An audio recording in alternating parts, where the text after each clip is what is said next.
ये दामिनी कौन है? निजी मामला, बीवी हूं तुम्हारी, पूरा हक बनता है तुमसे सवाल करने का। और इस उम्र में ये सब शोभा देता है, बच्चे क्या सोचेंगे? बच्चों ने कभी सोचा है मेरे बारे में कुछ? हाँ, जो मेरी इज्जत नहीं करते, रात दिन मेहनत की तब जाके उन्हें ये ऐशो-आराम की जिंदगी मिली है। तो उस दामिनी के लिए तुम उनकी जिंदगी बर्बाद कर दोगे? मेरी उम्र हो गई है, मुझे अपने लिए कुछ नहीं चाहिए, लेकिन मैं अपने बच्चों का हक नहीं जाने दूंगी। उससे बहस मत करो, जो सोचना है वो सोचो। कहाँ जा रहे हो? उस दामिनी के पास? इस नर्क से दूर आज मैं गोडाउन में सो। मुकेश, मुझे नहीं लगता नाना जी मानेंगे। उनकी मर्जी के बिना ना इस घर में कोई सांस तक नहीं ले सकता। हमें भागना ही होगा या फिर कुछ ऐसा करना होगा जिससे सांप भी मर जाए और लाठी भी ना टूटे। तू सोच क्या रही हो छाया?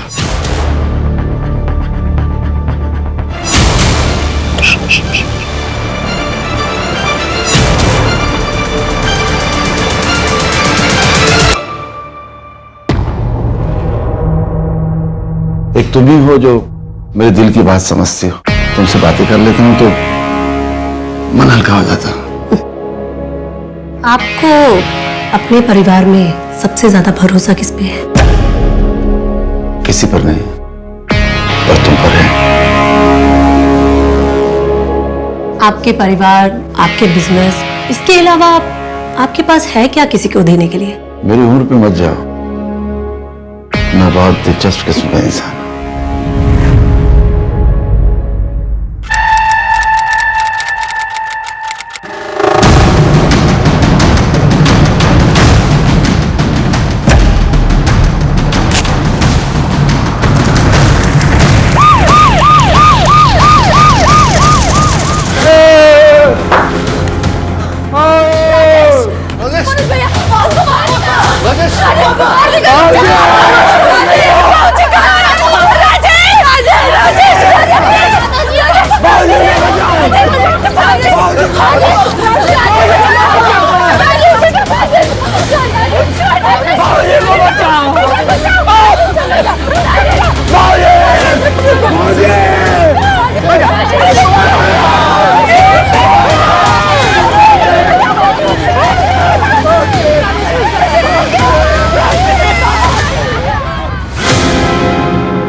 एक मिनट, मुझे कौन सा रोल करना है? राजेश का?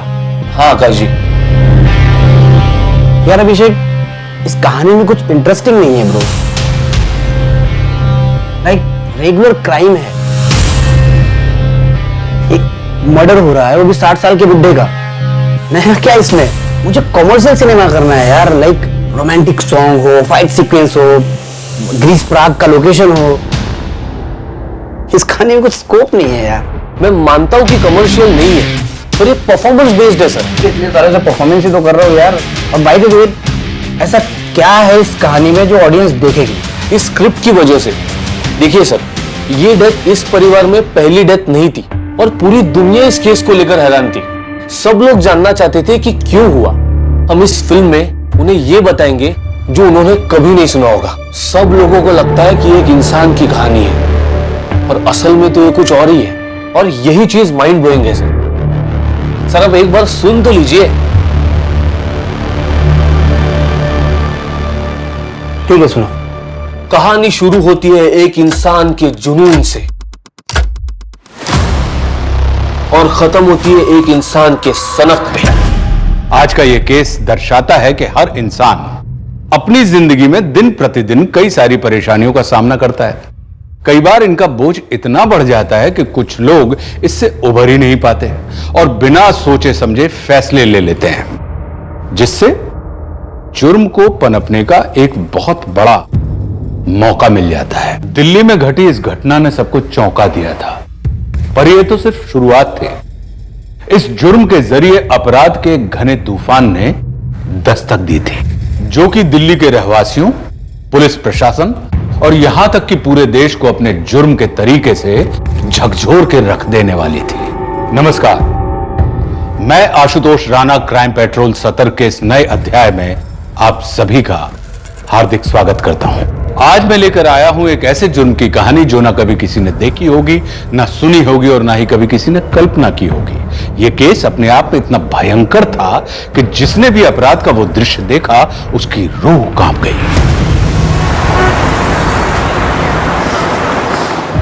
ये भाई खाता देख रहे हो बोल रहा, आज तक इसमें मुनाफा लिखता रहा, अब तुम्हारी वजह से नुकसान लिखना पड़ रहा है। बाबूजी मुझे थोड़ा टाइम दीजिए, मैं आपके सारे नुकसान भर दूंगा। मुझे एक आखिरी बार क्रेडिट पे माल दे दीजिए, वरना ये ठेका मेरे हाथ से निकल जाएगा। बाबूजी मैंने इसके लिए बाजार से कर्जा उठाया है, बहुत मुश्किल में फंस जाऊंगा मैं। ये सब पहले सोचना चाहिए था। तुम किसी और से बात कर लो, मैं माल नहीं दे पाऊंगा भाई। बाबूजी ये सही नहीं है। राजेश भाई आप क्यों नहीं समझाते? बाबूजी ने ना बोल दिया, हम कुछ नहीं कर सकते। आप जाइए बलराम जी यहाँ से। मैंने कभी आपको धोखा नहीं दिया, बाबूजी को पिता समान माना है मैंने। इसका अंजाम ठीक नहीं होगा, इसका अंजाम ठीक नहीं होगा। बाबूजी कॉन्ट्रैक्टर आदमी है, कुछ उल्टा सीधा कर दिया तो ऐसे लोगों से पंगा लेना ठीक होगा क्या? अरे कुछ नहीं होगा, यमराज में जादू चलता है मेरा। अरे हमें मौत भी तो हमें तब आएगी जब हम आज्ञा देंगे।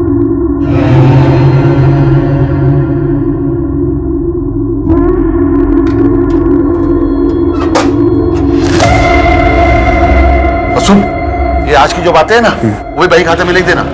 जरूर नहीं कि बही खाते में सिर्फ हिसाब ही लिखे, वो बातें भी लिखी जाती है जो हमें सीख दे, समझे? फिलहाल वो जगदीश का टिफिन लाया? नहीं बाबूजी, वो गीता भाभी ने सिर्फ आपके लिए खाना भेजा है। तो ये मैं जगदीश को देता हूँ, तू घर जाके दूसरा खाना लेके आ मेरे लिए। ये गीता भी ना काम चोर हो गई है।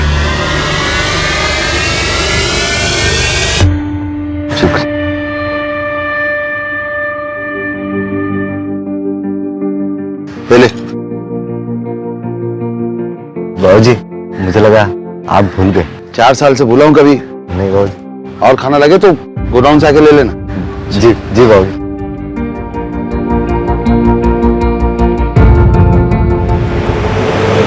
बाबूजी मैं आज यहाँ से फैसला करके जाऊंगा।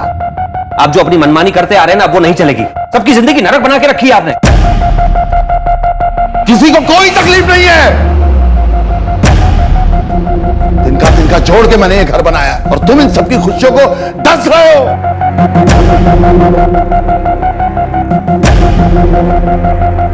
कुसुम नाक को जन्म दिया है तुमने। माँ को क्या सुना रहे हैं आप? जिंदगी और परिवार तिनको से नहीं बाबूजी, रिश्तों से बनते हैं। नंदिनी की जिंदगी बर्बाद कर दी आपने। और वो गीता, उसको पार्लर खोलना था, कुछ करने दिया आपने?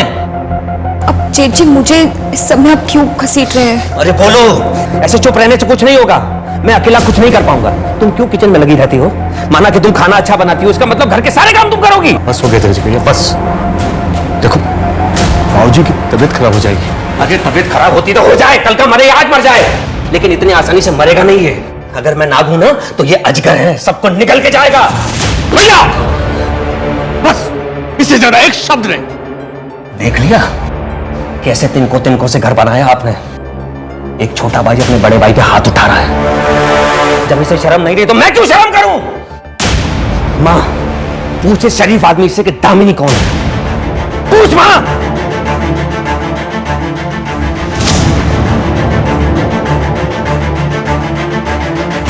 कुछ नहीं मिलेगा किसी को। मैं सब कुछ बिलाल के नाम कर रहा हूं। राजेश, धक्के मारकर बाहर निकाल दे इसे। दोबारा इस घर में नजर नहीं आना चाहिए ये।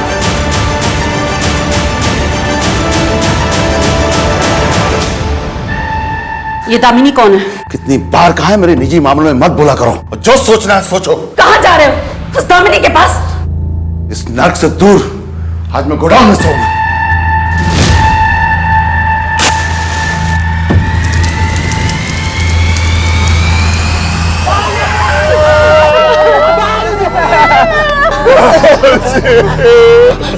राजेश, राजेश, राजेश क्या हो रहा है आपको? अब ठीक है ना? राजेश भैया, राजेश, बेटा,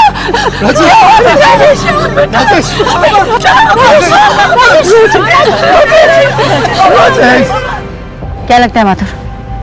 मैडम हादसा भी हो सकता है और मर्डर भी। वैसे एक बात पता चली, इनका एक नौकर है बिलाल, जो यहाँ गोडाउन में सोता था, लेकिन आज रात नहीं सोया। बुलाओ इस बिलाल को और प्रताप वर्मा के बारे में सारी इंफॉर्मेशन निकलवाओ। क्या करते थे, किसी से कोई दुश्मनी, क्या उनकी दिनचर्या, सब कुछ।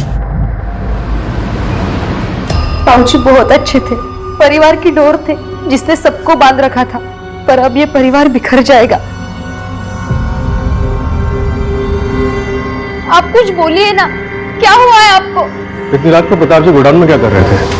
क्या वो वहीं सोते थे? नहीं, बाबूजी घर में ही सोते थे। कल रात वहां क्यों थे पता नहीं। राजेश को कॉल आया गोडाउन में आग लगने के बारे में, तो वो गोडाउन की तरफ तुरंत भागा। हमें निशा ने बताया तो हम सब वहां पहुंचे। आपकी फैमिली पिक्चर में ये कौन है? मैम, ये बाबूजी के सबसे बड़े बेटे धीरज है। वो बैंगलोर में रहते हैं। क्रियाक्रम के लिए नहीं है? जी, उन्हें फोन किया है, वो आज तक पहुंच जाएंगे। क्या आपके परिवार में कुछ ऐसा हुआ है जिसकी वजह से प्रताप जी ने सुसाइड कमिट किया?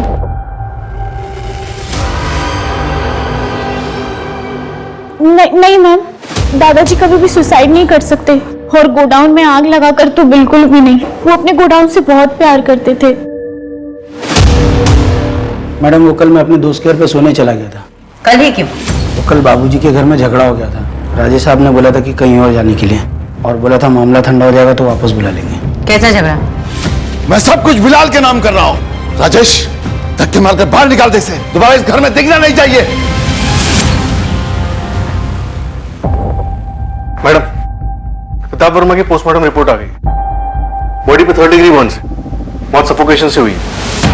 बॉडी पे कोई पेट्रोल या केरोसिन के ट्रेसेस मिले? बॉडी पे तो नहीं मिले मैडम, लेकिन केरोसिन गोडाउन में रखा रहता था, साफ सफाई के लिए रखते थे। फिर तो ये हादसा भी हो सकता है। और अगर हादसा नहीं है तो फिर कोई लूज वायर, शॉर्ट सर्किट, या फिर जानबूझकर किसी ने आग लगाई। मैं धीरज वर्मा, प्रताप वर्मा मेरे बाबूजी थे। आपके नौकर बिलाल ने बताया कि उस रात आपके घर में कोई झगड़ा हुआ था? जी हुआ था, लेकिन वो 3 सालों से चल रहा है। मैं अपना हिस्सा मांग रहा था बस। जो उन्होंने बिलाल को देने को कह दिया, वो भी कल, जो पिछले 3 सालों से नहीं कहा था, राइट? आप कहना क्या चाहती हैं कि मैंने अपने बाबूजी को मार डाला इस डर से कि वो बिलाल को सारी प्रॉपर्टी न दे दे? देखिए माना, हमारे विचार नहीं मिलते थे, वो नाराज थे मुझसे, लेकिन वो पूरे परिवार के साथ ऐसा नहीं कर सकते थे। दामिनी कौन है? और दामिनी कैसी है? एकदम अच्छी। चले? चलो।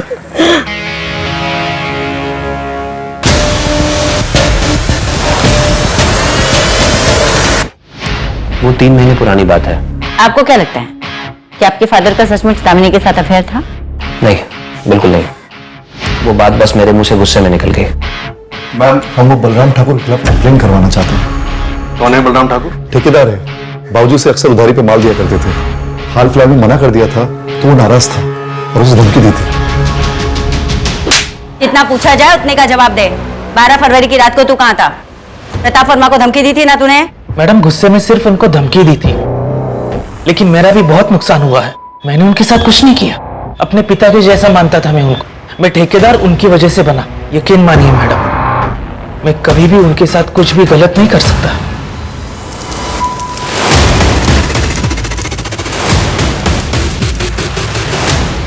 मैडम, बलराम का कॉल लोकेशन पूरी रात उसके घर पे ही था।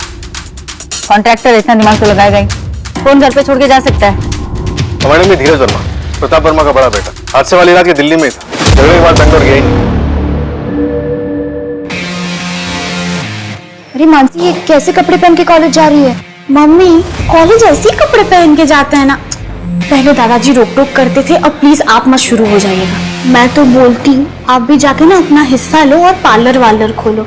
मम्मा, थोड़ा खुल के जियो, कब तक ऐसे किचन में खाना बनाती रहोगे? चलो बाय। हाँ बाय।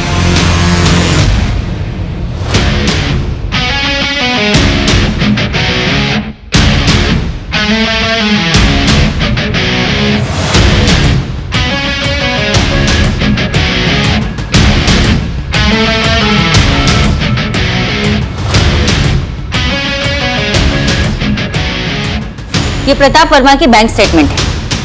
इसके हिसाब से तुम्हारे अकाउंट में हर महीने 45,000 रुपए ट्रांसफर हुए पिछले 3 महीने से, राइट? यस। क्यों? प्रताप जी, मैंने एक स्टोरी लिखी है, आप वो स्टोरी पढ़ के देखिए। अगर उस पर फिल्म बनेगी ना तो सुपर डुपर हिट हो जाएगी। बस 2 करोड़ का इन्वेस्टमेंट है। 3 करोड़ दूंगा, लेकिन फिल्म मेरी लाइफ पे बननी चाहिए। हीरोइन मैं सिलेक्ट करूंगा। ठीक है प्रताप जी, आप मुझे अपनी लाइफ स्टोरी बताइए, मैं उसके ऊपर बुक लिखती हूँ। बुक को पब्लिश करते हैं और उसको फेमस करते हैं, फिर उसके ऊपर फिल्म बनाते हैं। मेरी लाइफ पे बुक? दामिनी, एक बुक कम पड़ेगी। यमराज पर जादू चलता है मेरा। अरे हमें मौत भी तो हमें तब आएगी जब हम आज्ञा देंगे। ये दामिनी सच बोल रही है। काफी कुछ लिख रखा है उसने प्रताप वर्मा के बारे में। और मैडम ये धीरज वर्मा जिस होटल में रुका था वहां मैंने पूछताछ की, पूरी रात होटल में ही था। मैंने होटल के सीसीटीवी भी चेक किए, लेकिन वो मेन डोर से बाहर निकलता हुआ नजर नहीं आया। तो फिर उसने हमसे बात क्यों की? पूछा मैंने उससे तो कहने लगा कि बाप के मरने का सदमा था इसलिए बताना भूल गया। क्या बकवास है। उस बदाम के खिलाफ कुछ मिला? नहीं मैडम, लगता है ये हादसा ही था। क्लोजर रिपोर्ट फाइल कर दो। Okay madam. क्लोजर रिपोर्ट, लेकिन केस तो क्लियर है कि मर्डर है। पर ये तो सिर्फ ऑडियंस को दिख रहा है ना सर। तो फिर पक्का उस धीरज ने किया होगा, राइट? बलराम भी तो हो सकता है, या फिर बिलाल। सर आपका शॉट रेडी। हाँ, डायरेक्टर को बोलो दूसरा सीन लगा, मैं आ रहा हूँ।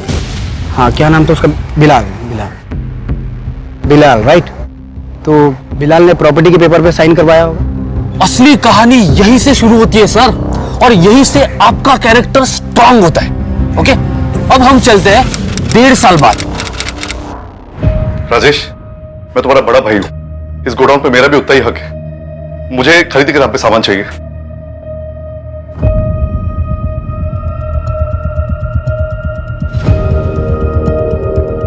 आपको तो ठेकेदार बनना था, बाबूजी के गोडाउन पर नहीं बैठना था। तो दूसरे ठेकेदार जैसे मेहनत करके आगे बढ़िए। मैं पढ़ सकता हूं, तू जाके चाय लेके आ।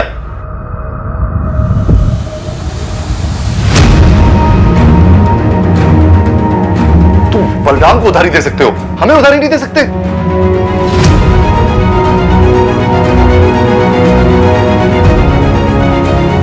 बाबूजी ने बोला बलराम के साथ व्यवहार करने को।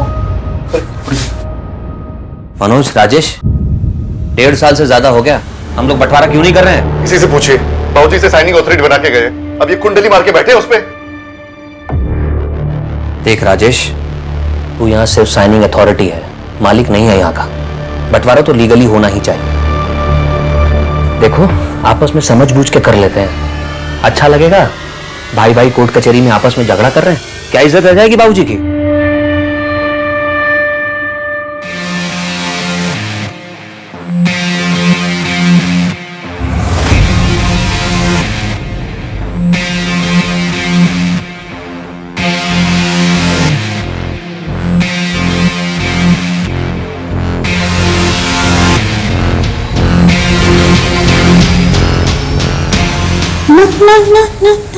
मानसी 2 साल से डेट कर रहे हैं यार, एक बार किस भी नहीं कर सकता?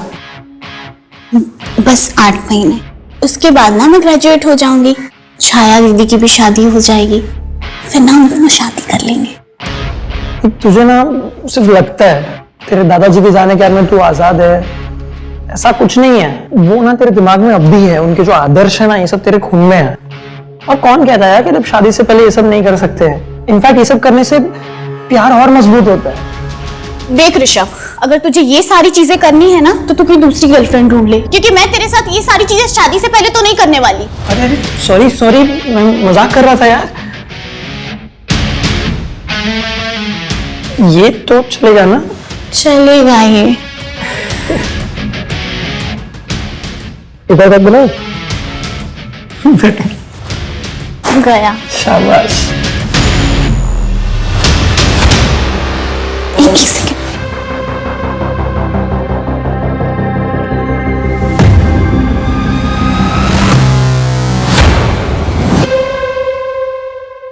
क्या हुआ? कुछ नहीं, मुझे ऐसा लगा कि कोई हमें देख रहा था। एक पक में चढ़ गई क्या? Cheers.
है तो बाबूजी की फोटो गिरने की आवाज से मेरी नींद खुल गई, नहीं तो पूरा घर जल जाता।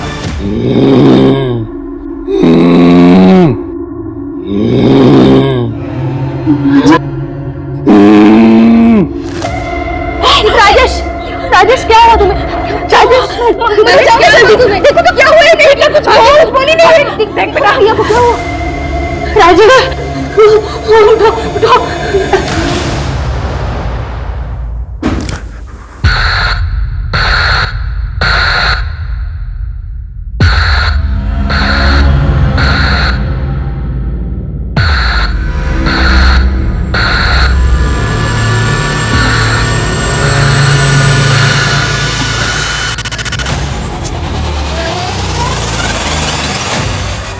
हेलो ऋषभ, मुझे सच सच बताओ कि तुमने मेरे साथ क्या किया है।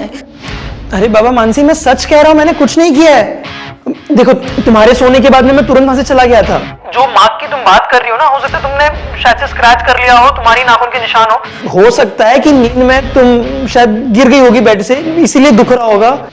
मेरी बात का यकीन करो, मैंने सच में कुछ नहीं किया है मानसी। मैं क्यों करूंगा ये सब? मैं तुमसे प्यार करता हूँ।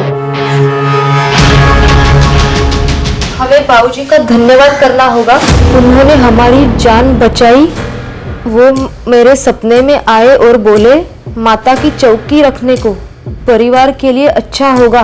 धीरज भैया को भी बोलने को बोला। चोरी हो गई, मेरे अलमारी से सब जेवर गायब है। जेवर? वो जो छाया की शादी के लिए लाए थे वो? हाँ। हे भगवान, अब छाया की शादी कैसे होगी?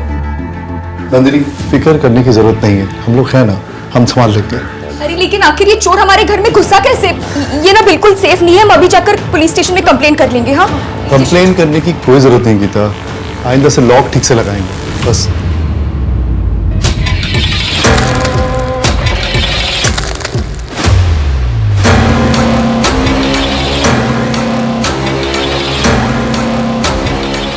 हाँ, ये सही कह रहे हैं, हमें घर पे पूजा रखनी होगी। घर पे सब अशुभ हो रहा है।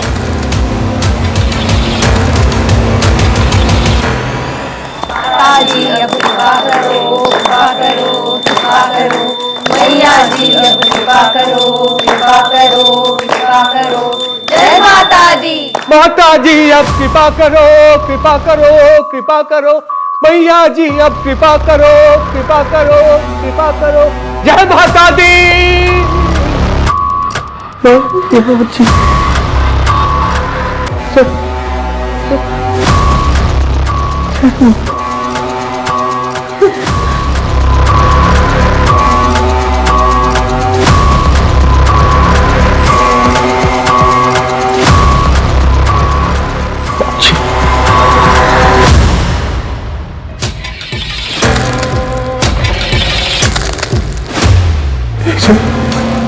इसे बाबूजी के आशीर्वाद का कमाल है, उनका अधूरा काम हमें पूरा करना है अब। जय माता दी। जय माता दी। जय माता दी। जय माता दी। जय माता दी। जय माता दी। हाँ, अस्सलाम वालेकुम सकीना, पासपोर्ट की अर्जी दे दी? हाँ, दे दी। बहुत अच्छे। बस सकीना, एक आखिरी काम बचा है, उसको पूरा करके हज पे चले जाएंगे। सारे गुनाहों से तौबा करके अच्छी जिंदगी गुजर बसर करेंगे। हाँ, बस कुछ ही महीनों की बात है। रखता हूँ, अल्लाह हाफिज।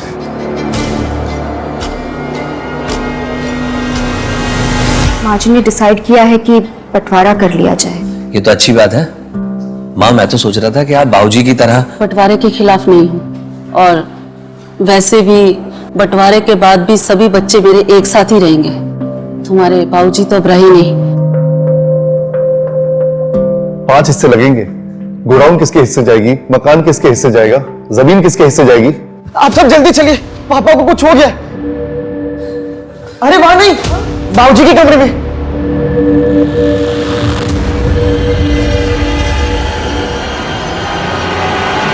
क्या बात है कुसुम, मैंने आंखें क्या मींची, तुमने बंटवारा करना शुरू कर दिया। इस घर का बंटवारा कभी नहीं होगा। ऐसे क्या देख रही है कुसुम? याद है कि मनोज, जब गीता तुझसे तंग आकर चली गई थी, तुझसे मनाकर कौन लाया था? मैं। और नंदिनी तेरे पति से तलाक दिलाकर क्या मैंने कोई गलत किया? बोल। शराब पीकर तुझे मारता था, दूसरी औरत पाल रखी थी उसने। माँ, क्या क्या ये सच है?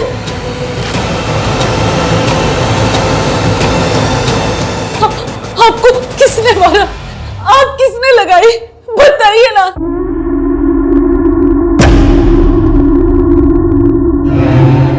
अब उन बातों में जाकर क्या फायदा? फिलहाल इस परिवार को एक साथ बांधे रखना है और सारी विपदाओं को खत्म करना है। इसके लिए हमें एक होना होगा और एक दूसरे पर भरोसा करना होगा।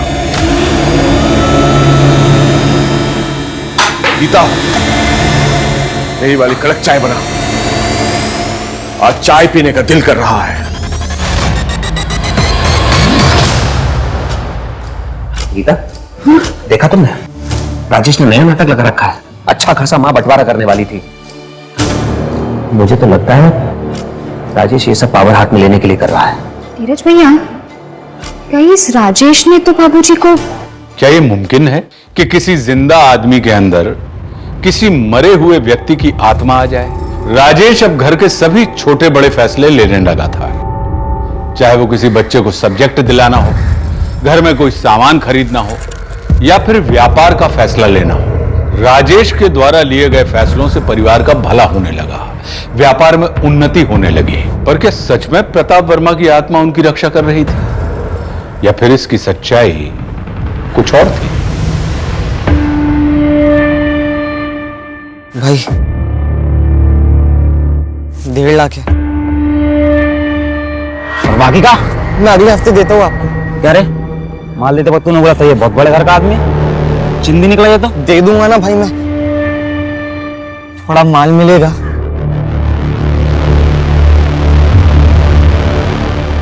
भाई इतने में क्या होगा?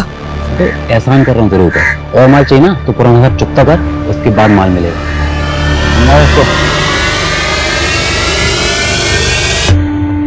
पैसों का इंतजाम हो जाएगा ना? हाँ हो जाएगा।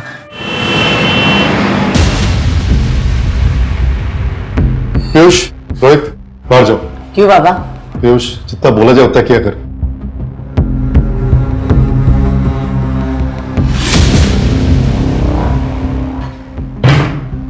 क्या हुआ बड़े पापा?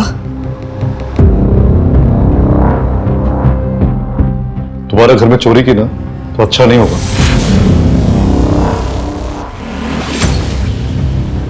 क्या किया जेवर का? वो बड़े पापा, मुझे किताबें खरीदनी थी, मम्मी ने मना कर दिया, मैंने इसलिए वो... कितने बची? 10,000 में। 3 लाख का हार तूने 10,000 में बेच दिया? तू दोबारा से हरकत किया ना तो मुझसे बुरा कोई नहीं होगा।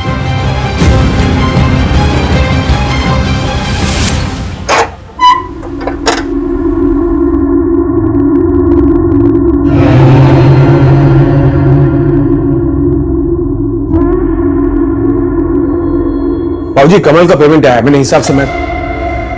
बाबूजी ऐसे क्या है इसमें? कुछ अनमोल जो मुझे यमराज से दूर रखता है। मैंने ऐसे नहीं इतनी तरक्की की।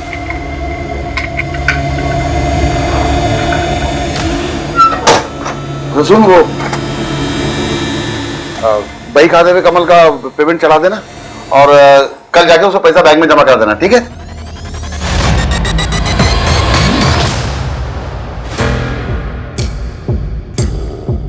बाबूजी, मुझे रास्ता दिखाओ, क्या करना चाहिए? मुझे यकीन है कि परिवार टूटने वाला है। नहीं बाबूजी, मानिए मेरी बात, मां कुछ नहीं करेगी, उल्टा वो सबको बढ़ावा देगी।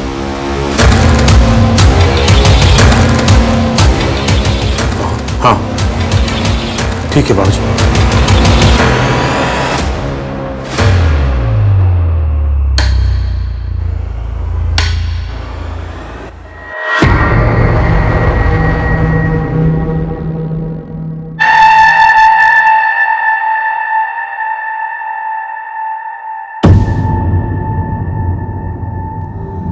और खाना चाहिए तो गोडाउन में आ जाना। हाँ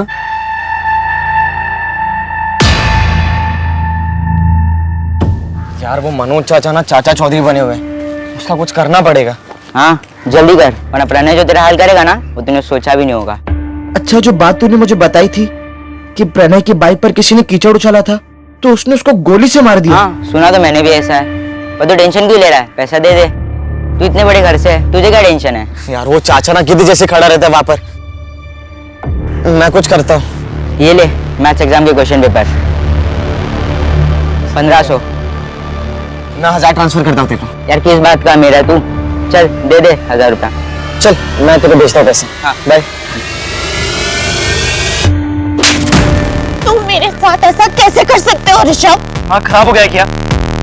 मानसी मैं कह रहा हूँ ना, मैंने सच में कुछ नहीं किया है। आई एम प्रेग्नेंट ऋषभ, और ऐसा कैसे पॉसिबल हो सकता है? तुमने मेरा रेप किया। अबे किसी और का क्या हुआ पाप ना मेरे सर पे मत डाल। मैं तुझे छोड़ूंगी नहीं।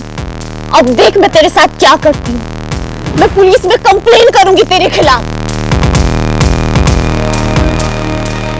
मामा जी मेरी बात सुनिए ना, निकिता अच्छा लड़का है, अगर आप समझाएंगे ना मम्मी भी मान जाएगी।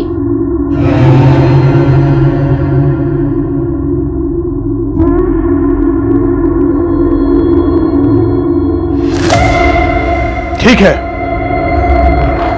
मिलवाओ उनके परिवार वालों से, शादी की डेट फिक्स कर देते हैं। सच में थैंक यू मामा जी, थैंक यू सो मच। नाना जी thank you so much. Nitesh तुम फोन क्यों नहीं उठा रहे हो?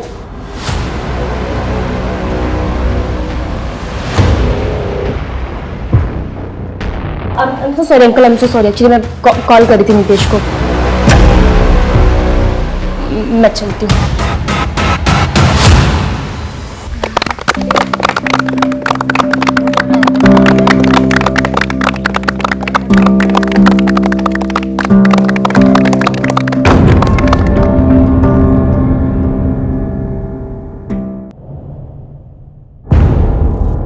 नमस्ते।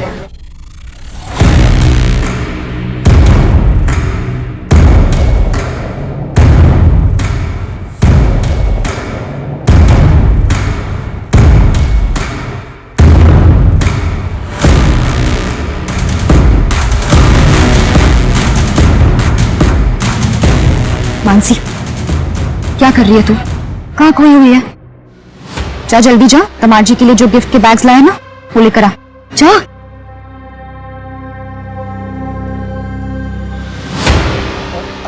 सॉरी वो जल्दबाजी में दिखा नहीं।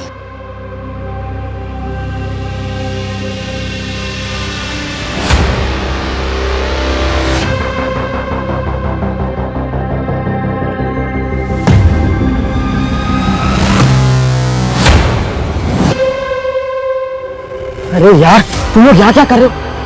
किसी ने देख लिया तो? घर में सजावट तो बहुत है, लगता है छाया की सगाई में बहुत पैसा खर्च किया है, और मुझे देने के लिए तेरे पास पैसा नहीं है। अरे यार दे दूंगा ना पैसे, इतना मारे क्यों जा रहे हो? मेरे सामने इतनी बात किसी ने नहीं की आज तक, और तू पिद्दी भर का लड़का जवान चलाता मेरे सामने। कल के कल मुझे मेरा पैसा चाहिए, नहीं तो जान से मार दूंगा। तू नहीं तो तेरा फैंटम चाचा मनोज वर्मा, किसी को तो भुगतना पड़ेगा।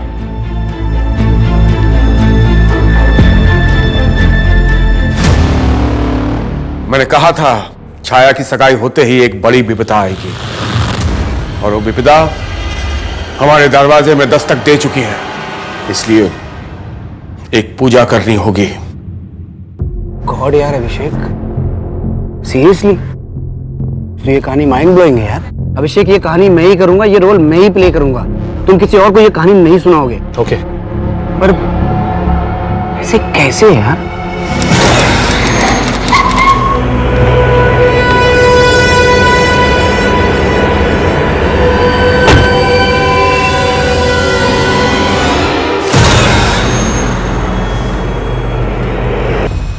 मैडम यहाँ आइए जल्दी। मैडम ये देखिए।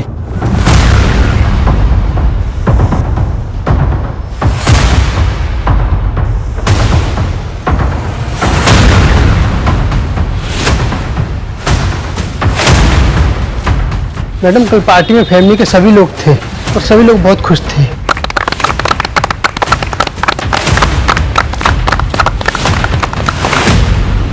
बिलाल कल दोपहर 1:30 बजे गोडाउन बंद करके चला गया। एक साथ इतने लोगों को मारना इम्पॉसिबल। मैडम लेकिन एक बात समझ में नहीं आती, फैमिली के 10 लोगों की लाश एक साथ लटकी हुई है, लेकिन इनकी माँ कुसुम देवी की लाश 6 के मुंह ऐसे नीचे और बाकी 5 के ऐसे बाहर की तरफ निकले हुए। 6 फीमेल विक्टिम्स हैं और 5 मेल। ज्यादातर सभी के ऑलमोस्ट एक हाथ को छोड़कर पैर जमीन पे टच हो रहे हैं। कहीं ऐसा तो नहीं कि इन्हें पहले मारा गया है उसके बाद लटकाया गया? जो भी हो, अपने पूरे करियर में मैंने ना तो ऐसा कोई क्राइम सीन देखा ना सुना। दिमाग बना गया। वो कहते हैं कि हम पुलिस वाले आए दिन लाशें देखते रहते हैं, हमें कुछ फर्क नहीं पड़ता, कुछ महसूस नहीं होता, लेकिन ये क्राइम सीन देखकर तो पूरी टीम का दिल दहल गया। डेड बॉडीज को पोस्टमार्टम के लिए भेज दो। Okay madam. क्या तारीख है आज? 12 फरवरी। 12 फरवरी। आज से ठीक 2 साल पहले यानी कि 12 फरवरी 2018 को इनके फादर प्रताप वर्मा की मौत हुई।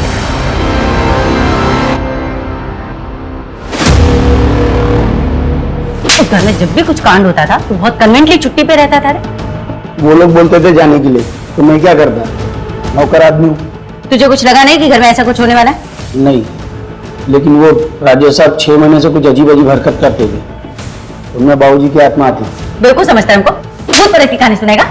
मैडम आपको यकीन नहीं होता तो आप राजेश साहब का वही खाता देख लीजिए, उसमें वो हर चीज लिखते थे। इसके पहले कुछ बोला था उसने? नहीं मैम।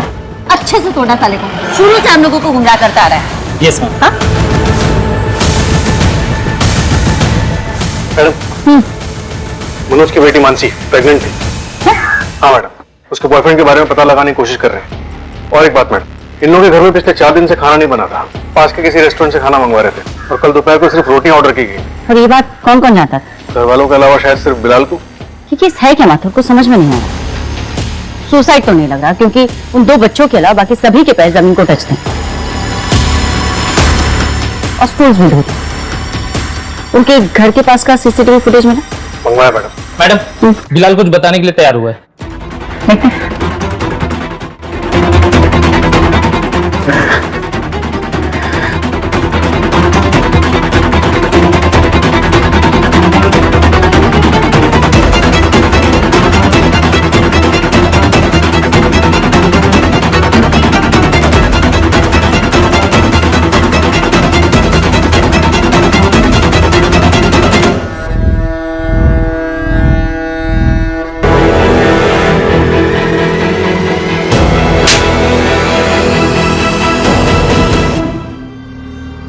क्या मनोज भाई, अब हमारा ये धंधा खाने लगे? ऐसा कुछ नहीं बोल रहा, तुम भी धंधा करो। किसने मना किया? पिछले 5 साल से जो टेंडर मुझे मिल रहा था इस बार आपको मिला है। मनोज भाई ये गलत है। गोडाउन के लाइसेंस पे आप सस्ते में माल उठाते हो, इसलिए आपका खर्चा कम होता है। मार्केट प्राइस पे माल मुझे उठाना पड़ता है। आपकी जितना कम दाम का टेंडर हम भर नहीं सकते। तो कहीं और टेंडर भर लो। मनोज भाई बाबूजी का लिहाज करके बड़ी विनम्रता से कह रहे हैं, ये काम छोड़ दीजिए, कोई दूसरा पकड़िए, वरना एक ही घर में 2-2 हाथ से क्या बीतेगी परिवार पर। और सुना है आपकी बेटी अब सयानी हो गई है।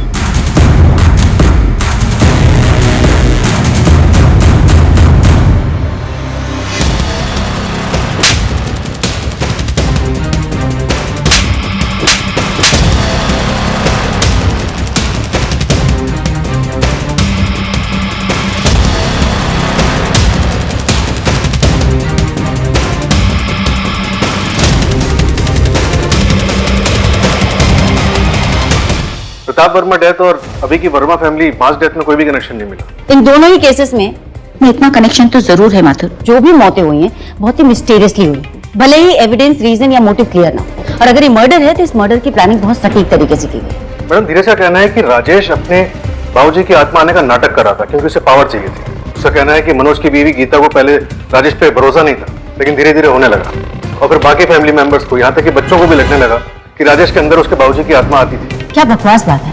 इतने पढ़े लिखे होने के बावजूद ये लोग आत्मा जैसी चीजों पर विश्वास करते हैं। घर के सारे लोग, बच्चे तक।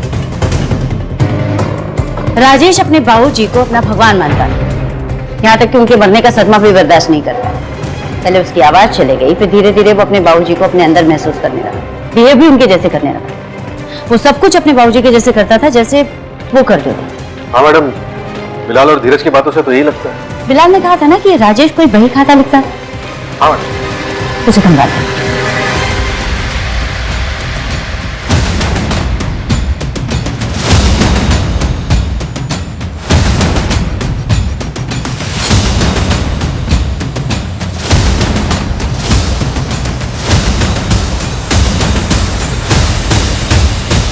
आओ जी, आपने जो करना था वो कर चुके। अब ये जिम्मेदारी अपने कंधे से हटा देनी चाहिए। बाबूजी, आपने इतनी रात को मुझे क्यों लाया यहाँ पर? चुप कर, सवाल मत पूछ। भाई खाता निकाल। बाबूजी, बात क्या है? बलराम का सारा कर्जा माफ कर दूंगा और जिसका भी कर्जा है सब माफ कर दूंगा। बिलाल के नाम आधी जायदाद करूंगा, आधी कुसुम के। लेकिन बाबूजी, हम लोगों को क्या मिलेगा? बाबूजी, तू मेरा आज्ञाकारी बेटा है ना, कुसुम तुझे अपने साथ रख लेगी। मतलब राजेश ने ही अपने बाबूजी का कत्ल किया? नहीं, मैं तो बस कड़ियां जोड़ने की कोशिश कर रही हूँ। शायद ऐसा हुआ हो सकता है कि बलराम ने कत्ल किया हो।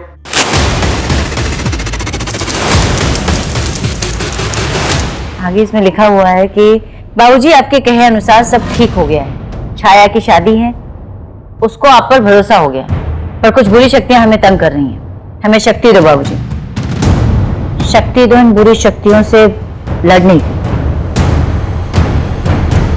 इसका क्या मतलब हो सकता है? बाबूजी के कहे अनुसार एक वट पूजा करनी होगी, जिससे वो सारी बुरी शक्तियां हमसे दूर हो जाएंगी। करनी होगी, मुझे करनी होगी। वर्मा, उसके पास का एक सीसीटीवी फुटेज मिला। ये घटना वाले दिन का है, देखिए।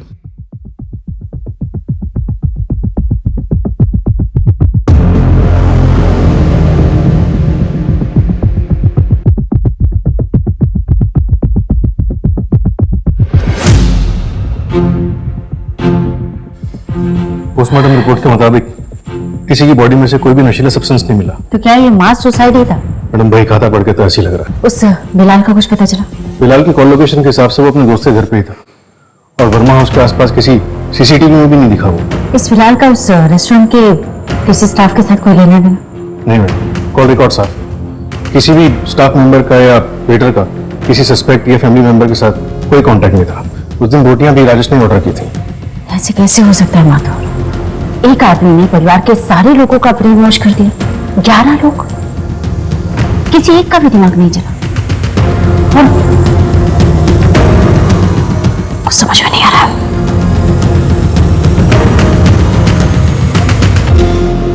जानना था कि ये असल में हुआ क्या था और कैसे हुआ था। इस कहानी की सच्चाई को कोई नहीं जान पाएगा, बस एक हॉरर स्टोरी बन के रह जाएगी। हाल फिलहाल पुलिस ने क्लोजर रिपोर्ट फाइल कर दी है। मास सुसाइड का केस है। अनबिलीवेबल यार। प्रताप वर्मा की मौत के बाद राजेश भी खुद को उनकी मौत का यकीन नहीं दिला पाया। उसका दिमाग ये बात मानने के लिए तैयार ही नहीं था कि उसके बाबूजी उसे छोड़कर इस दुनिया से कभी जा भी सकते हैं। ये एक मानसिक रोग है जो राजेश के दिमाग में विकसित हो गया था, जिसके रहते वो स्प्लिट पर्सनैलिटी का शिकार बन गया और अपने बाबूजी की तरह व्यवहार करने लगा। धीरे धीरे पूरा परिवार इस अंधविश्वास की चपेट में आ गया और सभी लोग राजेश के अंदर बाबूजी को देखने लगे। हमारे देश का ये सबसे चौंका देने वाला केस था, जिसने हर भारतवासी को अपने टीवी स्क्रीन से हटने नहीं दिया था। सभी इन सवालों के जवाब जानना चाहते थे कि कैसे परिवार के 11 लोगों ने एक साथ मृत्यु को गले लगा लिया।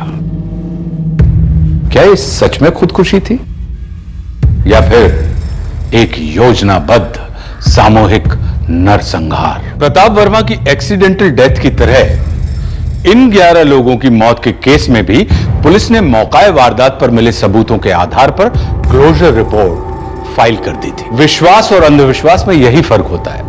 विश्वास जीना सिखाता है और अंधविश्वास का रास्ता विनाश की तरफ ले जाता है। अब मैं आशुतोष राणा विदा लेता हूं आपसे। हम फिर मिलेंगे एक ऐसी ही कहानी के साथ जो आपको रखेगी सतर्क और जिंदगी को सुरक्षित। तब तक अपना और अपने परिवार का ख्याल रखिए और देखते रहिए क्राइम पेट्रोल सतर्क। जय हिंद।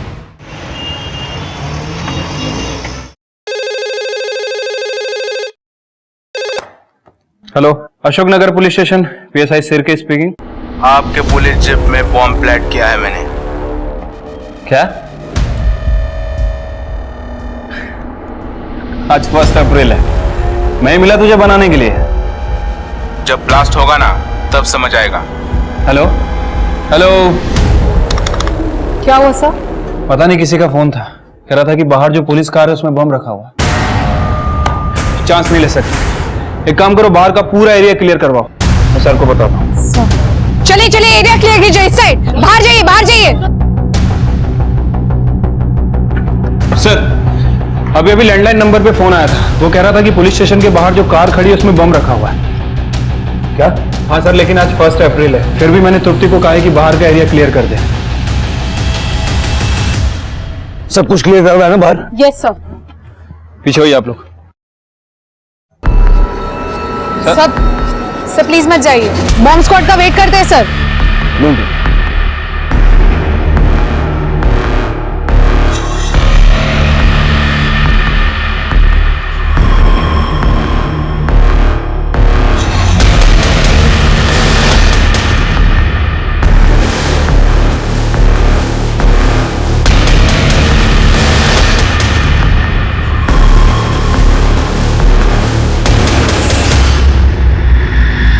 शिरके, कुछ दिखाई तो नहीं दे रहा अंदर? सर नहीं सर।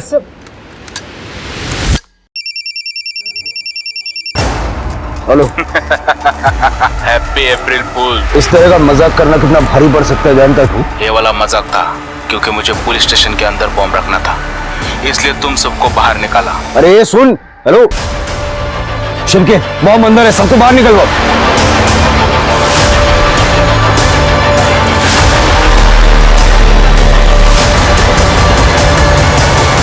अशोकनगर पुलिस स्टेशन में बॉम्ब होने की खबर मिली है। बॉम्ब स्क्वाड अभी अभी वहां पहुंच चुका है।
Hello hello Patil sir, bomb defuse हो चुका है, आप अंदर आइए।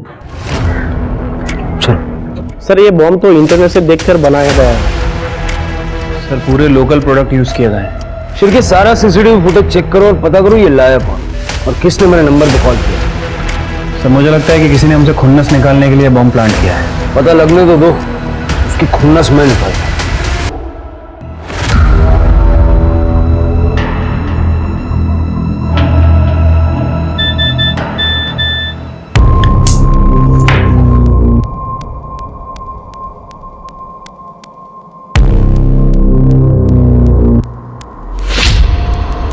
आज शुभ दिन है बाबा का आदेश का पालन करने के लिए, पाप काटने के लिए।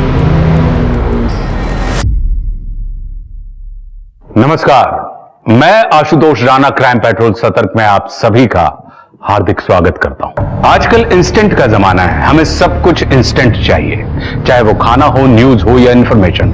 और यही कारण है कि सोशल मीडिया पर हर दिन कुछ ना कुछ वायरल होता रहता है। सही शब्दों के साथ आप सोशल मीडिया के जरिए इंस्टेंटली कुछ भी फैला सकते हैं। और इसी वजह से आजकल गलत इंफॉर्मेशन, न्यूज और संवेदनशील पोस्ट भी वायरल हो जाते हैं और लोग बिना सोचे समझे और सच जाने बिना उन पर भरोसा कर लेते हैं और उन्हें आगे फॉरवर्ड कर देते हैं। और यही कारण है कि आजकल सोशल मीडिया वॉरियर्स की तादाद भी काफी बढ़ गई है। ये वो लोग हैं जो भड़काऊ पोस्ट करते हैं और आम जनता को गुमराह करते हैं। याद रखिए, कोई भी पक्ष पूरी तरह से सही या गलत हो जरूरी नहीं, इसीलिए किसी भी बात पर भरोसा करने से पहले उस बात की तह तक जरूर जाइए। गलत बात के खिलाफ आवाज उठाना एक बात है और गलत बात उठाकर शोर मचाना ये दूसरी बात है। सही हो रहा है ये पुलिस के साथ, यही लोग प्रोटेस्टर की आवाज को दबाते हैं। अब धमाका होगा इनके साथ। शिवके, good morning sir. Good morning. Bomb वाले को पता चला?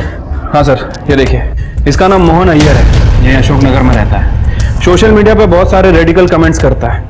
इसको गवर्नमेंट, लॉ, पुलिस सबसे प्रॉब्लम है। जिस नंबर से आपको फोन आया था उस नंबर की लास्ट लोकेशन इसके घर के पास की थी। मैंने इसकी इंटरनेट हिस्ट्री भी चेक की है सर। पिछले हफ्ते इसने घर पे बम बनाने के बहुत सारे वीडियो देखे। एड्रेस निकालो इसका। ठीक है सर। मम्मा मुझे इंडिया पर ऐसे लिखना है। बेटा प्रिया, बहुत ही गंदी बात है। आपको हमेशा होमवर्क एंड मोमेंट पे याद आता है। पापा आपकी हेल्प कर देंगे। मोहन जरा हेल्प कर देना, मैं क्लासेस के लिए लेट हो रही हूँ। शांत हो गया मेरा बस। बेटा, इंडिया पे ऐसे लिखना ना बहुत सिंपल है। एकदम स्टूपिड कंट्री है, सबसे हारती है। Mohan, are you mad? बच्चे के सामने ऐसी बातें कर रहे हो? हमें अपनी बच्ची को सिखाना चाहिए हमारी मदरलैंड, हमारी कंट्री कितनी अच्छी है। और तुम ये सब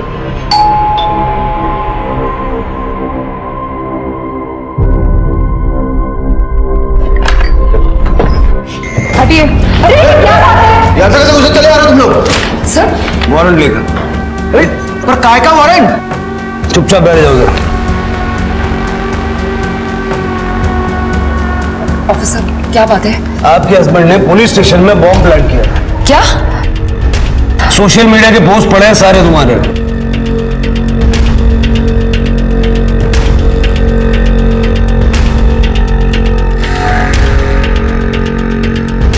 मोहन, मुझे लगा तुम मजाक में कह रहे थे, तुम्हें सच में? शट अप नीति, ये लोग मेरे फ्रीडम ऑफ स्पीच को दबाने की कोशिश कर रहे हैं। सर, मोबाइल फोन मिला है, इसी से कॉल किया गया था।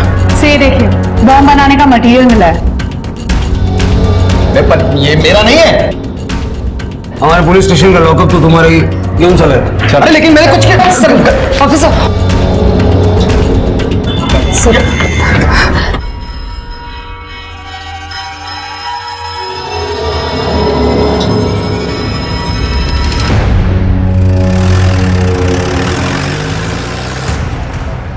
क्या रे नीति, तेरा पति सब कुछ कर रहा था और तुझे मालूम ही नहीं पड़ा? मालूम होता तो बताती क्या? खुद भी हेल्प किया होगा। और ये हमारे बच्चों की टीचर है। ए जया, तू ना ज्यादा जज मत बन। तुझे पता है क्या क्या हुआ था? पुलिस देख लेगी। और सुधाकर भाव, आप जो रास्ते पे लड़की ताड़ते हो, आपकी बीवी को पता है क्या? नहीं ना? निकलो। नीति, चल अंदर। म्युनिसिपालिटी में प्रमोशन हुआ ना इसका, इससे दिमाग फिर गया है। मम्मा, पापा टेररिस्ट है क्या? नहीं बेटा, ऐसा नहीं कहते। पुलिस अंकल को कुछ मिसअंडरस्टैंडिंग हो गई है। कोई मिसअंडरस्टैंडिंग नहीं हुई है। अजय, तुम नहीं जानते, मोहन ऐसे ही है। सारा दिन घर में बैठ के सोशल मीडिया पे पुलिस और सरकार को गाली देते रहते, कोसते रहते। कई बार तो उन्होंने मुझसे कहा है कि कभी कभी उनका मन करता है कि इन सबको बॉम्ब से उड़ा दे। और आज देखो, आज उन्होंने वही करने की कोशिश की। नीति, तू ज्यादा सोच रही है। तू टेंशन मत ले, बोलने में और करने में बहुत फर्क होता है। हाँ, 100% पुलिस को गलतफहमी हुई है। Mummy, mummy. अच्छा, एक मिनट। अजय, मुझे भी निकलना होगा। तुम प्लीज नीति और प्रिया का ख्याल रखना। मैंने खाना बना के रख दिया है, उन दोनों को खिला देना। ठीक है, वो सब मैं कर लूंगा, लेकिन तुम अपना ध्यान रखना। तुम आज मार्केट जा रही हो ना? अब जानते हैं एस नाम वालों का हॉरोस्कोप। आज का दिन मुश्किलों भरा होगा। दिमाग शांत रखें और संयम से काम लें। किसी का बुरा ना करें। किन्नर को कुछ पैसे और खाना दें।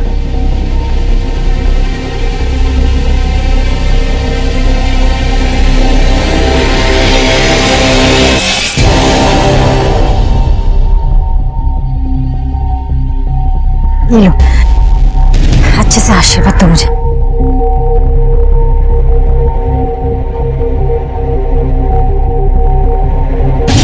हे बाबा, आज सब कुछ अच्छा होने देगा।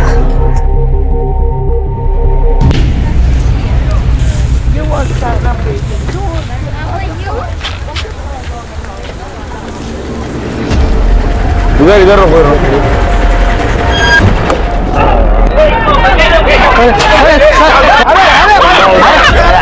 ये गाड़ी आगे ले। अरे क्या कर रहे हो? जल्दी उठाओ, चलो चलो चलो। अरे क्या कर रहे हो साहब?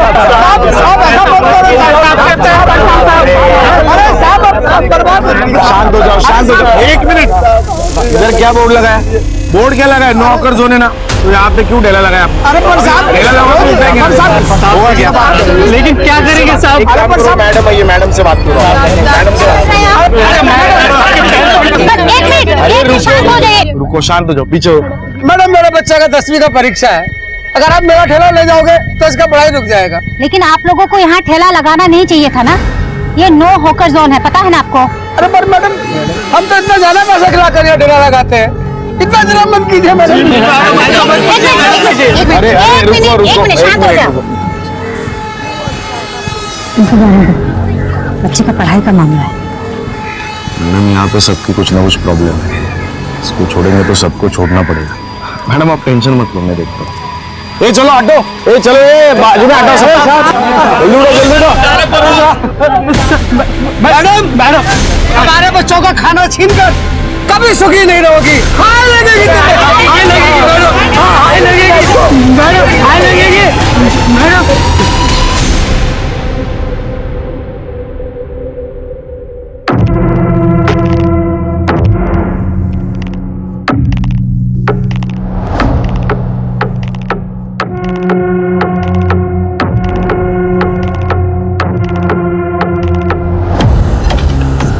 घाटा तो अपना मुनाफा।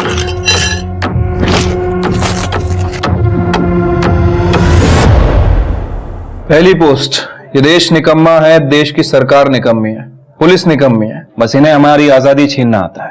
पोस्ट नंबर 2, सरकार हमारी फ्रीडम ऑफ स्पीच को कुचल रही है। मैं आजाद नागरिक हूं और मेरा जो दिल करेगा वो मैं बोलूंगा।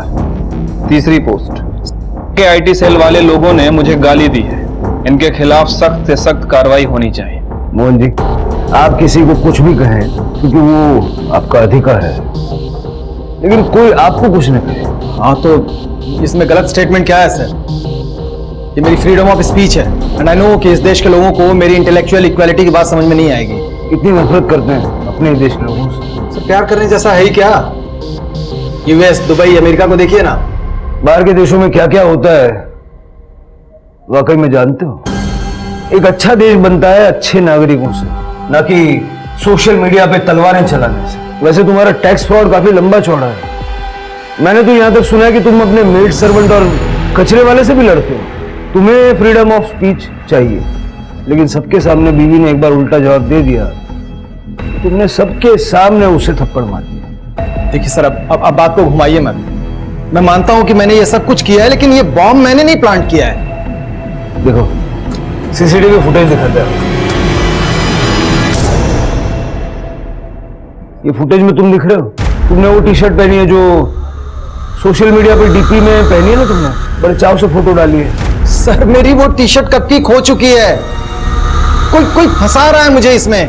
वो मेरी पड़ोसन है ना, क्या वो शैलजा, उसने कोई जादू टोना किया है। हमेशा करती रहती है पता नहीं क्या, भगवान का कुछ हो।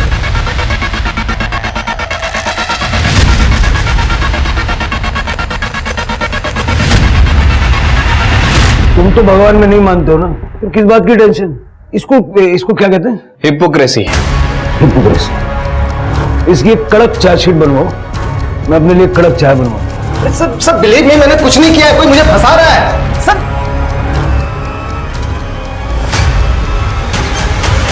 मैडम, ये कुछ 16 हॉकर्स की लिस्ट है जिनका सामान आज हमने उठाया है। इनका सामान कब तक वापस देना है और कितना लेना है? कितना लेने का मतलब? और सामान वापस क्यों देना? फिर से लगा लेंगे वो लोग वहां पे, फिर हॉकर फ्री जोन कैसे बनेगा हमारा एरिया? मैडम, अब ऊपर वाले लोग ही नहीं चाहते कि हॉकर फ्री जोन बने। हॉकर फ्री जोन बनेगा तो हफ्ता भी बंद हो जाएगा ना। आप लिस्ट देख लो।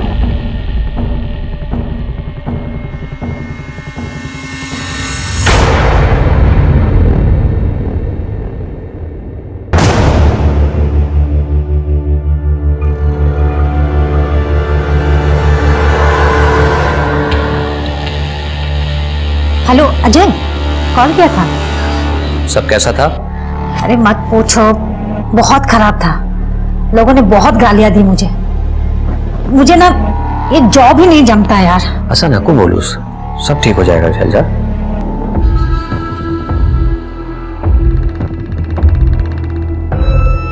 आजू, मैं तुम्हें बाद में कॉल करती हूँ। हाँ, बाय बाय।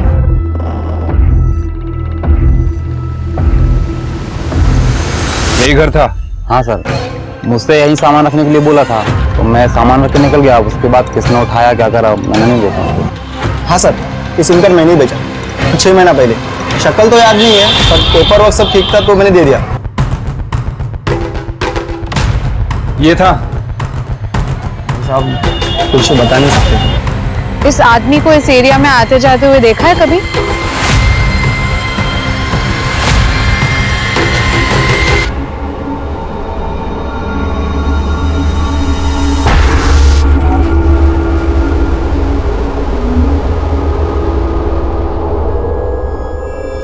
आज का तो बंदोबस्त हो गया।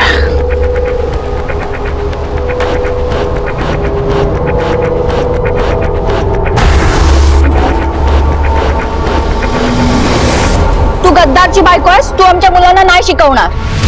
अरे ये लोग ना अपने बच्चों को आतंकवादी बना देंगे। देखिए, मेरे पति ने जो किया है उससे मेरा क्या लेना देना, और आप भी तो जानती है मैं खुद उनके खिलाफ हूँ। देखिए मैडम, ये सब बोलने की बातें है। देखिए सर, अगर आप चाहते हो हमारे बच्चे यहाँ पे पढ़े तो ये यहाँ पे नहीं पढ़ाएगी। ठीक है, तो मैं रिजाइन कर देती हूँ, लेकिन मैं आपसे एक बात जानना चाहती हूँ, एक आदमी की गलती की सजा पूरे परिवार को मिले, क्या ये सही है?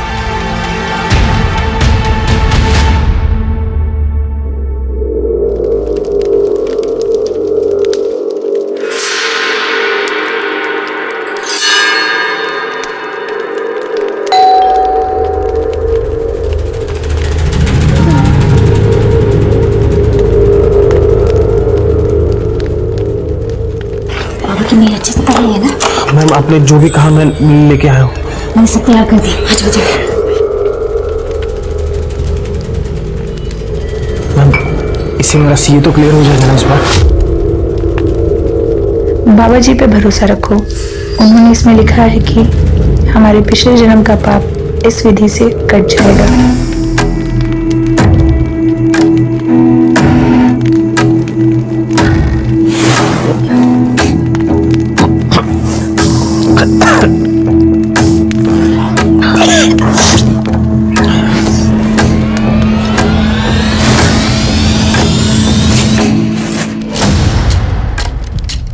अभी नहीं, एक होना पड़ेगा। मैम मुझे ये सब बहुत अजीब लग रहा है। नहीं, कंफर्टेबल तो मैं भी नहीं। सोचो मैं शादीशुदा हूँ, लेकिन हमें ये सब करना होगा। हमारे पिछले जन्म के सारे पाप धुल जाएंगे और इस जीवन में हमें जो चाहिए सब मिलेगा। मुझे बच्चा और एक हैप्पी मैरिड लाइफ, तुम्हें पैसे और करियर। हाँ सर, मुझे लगता है ये शैलजा मैडम अपना पूरा सिस्टम बिगाड़ देगी। ना खुद खाएगी ना हमें खाने देगी। सर उन्होंने ना वो हॉकर्स को वापस सामान देने से मना कर दिया है। फिर तो इसका बंदोबस्त करना पड़ेगा। ठीक है सर, देखता हूं मैं।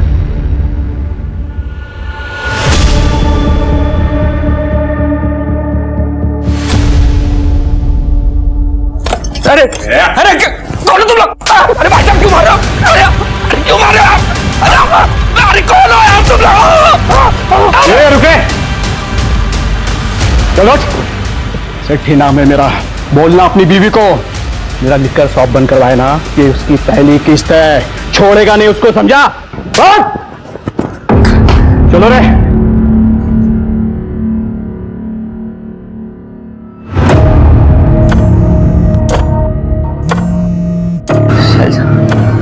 शैलजा फोन उठाओ।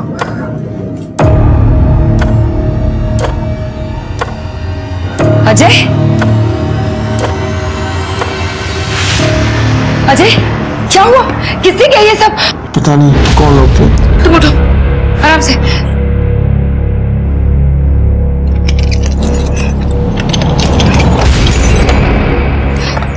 आ जाओ। अरे पति गया तब से बहुत आना जाना चालू है इसका इधर। बड़ी चालाक औरत है वो। अपने को तो इसको ना सोसाइटी से निकालना मांगता है, वरना बहुत गंदगी फैलाएगी औरत। सर ये मोहन बहुत बड़ा कुछ प्लान कर रहा है। एक प्रोटेस्टर ग्रुप के साथ मिलकर इंटरनेशनल फंडिंग की डिमांड कर रहा है। इसका इस बम से क्या कनेक्शन है, यही कनेक्शन हमें नहीं मिल रहा है। अगर हमें कुछ नहीं मिला ना शिरके, इसको बेल मिल जाएगी।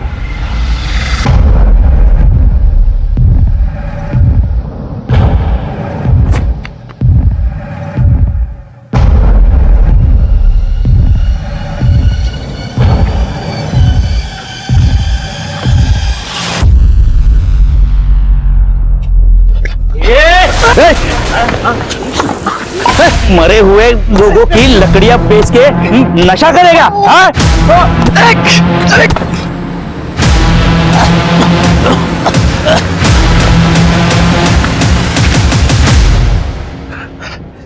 साला लकड़ी मिला ना पैसा, आज तो नाश्ता भी नहीं मिला।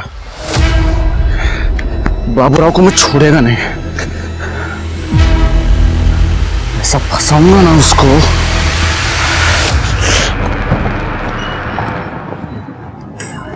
अजय, क्या हुआ? अचानक शेट्टी के गुंडों ने हमला कर दिया। वो लिखा शॉप वाला? चल जा, कहाँ थी तुम? बेचारा कब से तुम्हें फोन कर रहा है। तुम्हें पता है ऐसे वक्त पे तुम्हें उसके साथ होना चाहिए, और तुम्हें क्या उसका फोन ही नहीं उठा रही हो? दीदी प्लीज, तुमको पता नहीं, शायद शैलजा को ऑफिस में बहुत काम रहता है। देख लो कितना प्यार करता है तुमसे, और एक तुम हो जिसे उसकी कदर ही नहीं है। तुम भी ना हद ही करती हो। अजय, तुम ठीक तो हो? तुम उसकी बातों पे ध्यान मत देना। So sorry. It's okay.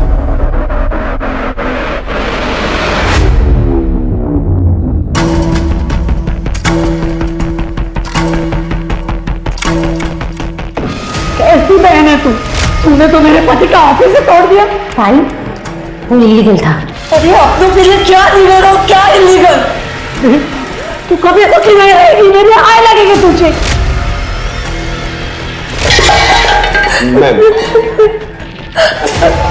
साहब, हम गरीबों की झोपड़ी तोड़ के आप सुखी नहीं रहेंगे, आय लगेगी हमारी।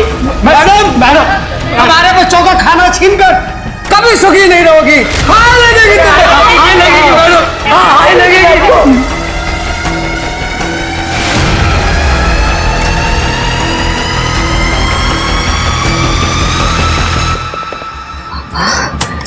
मुझे बहुत डर लग रहा है, मैं क्या करूं?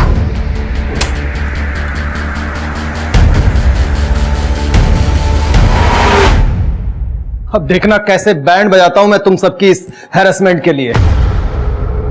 इस बॉम्ब से तुम्हारा कोई कनेक्शन नहीं मिला है। इसका ये मतलब नहीं है कि तुम एक आदर्श इंसान हो।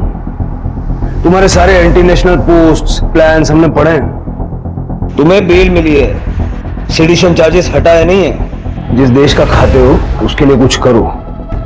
लैपटॉप के पीछे बैठ के गालियां देना बहुत आसान होता है। अगर तुम्हें लग रहा है ना कि तुम्हारी बातों में कुछ दम है, तो इस देश के लिए कुछ अच्छा, कुछ कंस्ट्रक्टिव करके दिखाओ।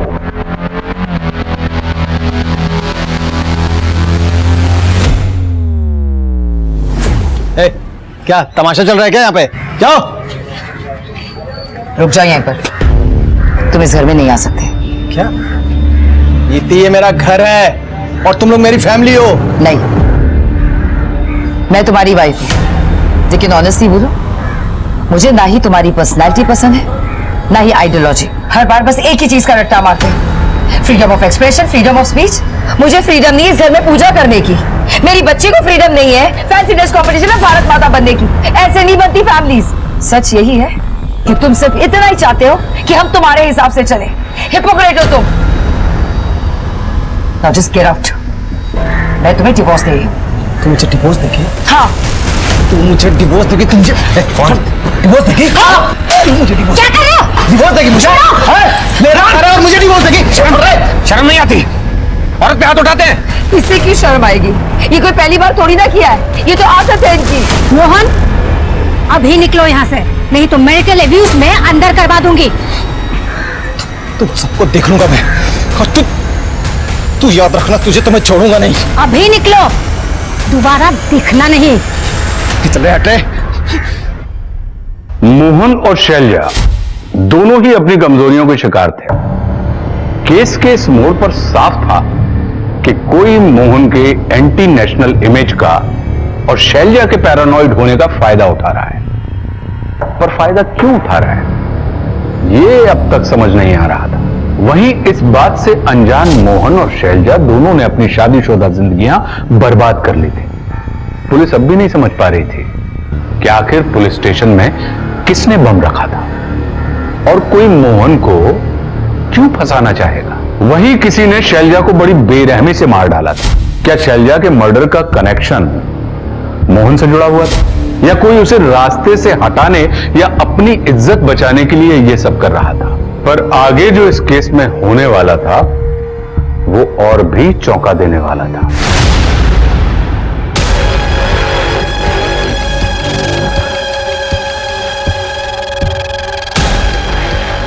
लकड़ी कहां चला गया?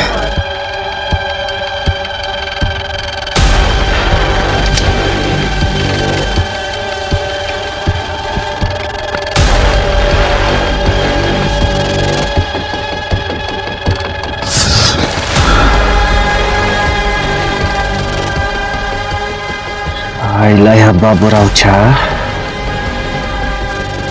अब इसकी वाट लगा दे।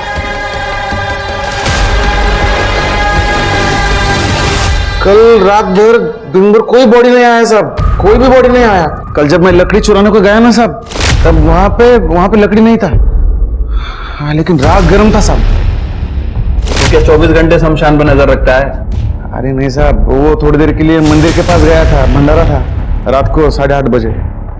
तो उस वक्त जलाई होगी चिता? नहीं साहब, 1-2 घंटे में ऐसे कोई लाश जला के चला जाता है क्या साहब? साहब सबसे पहले उसका अंतिम संस्कार का विधि होता है ना साहब, हाँ? फिर जलाता है। ऐसे रात को चुपके से कोई जलाता है क्या साहब? सर मैं देख लेता हूँ, आप चल दिखा, चल। हाँ चलो, हाँ चल तू आगे चल।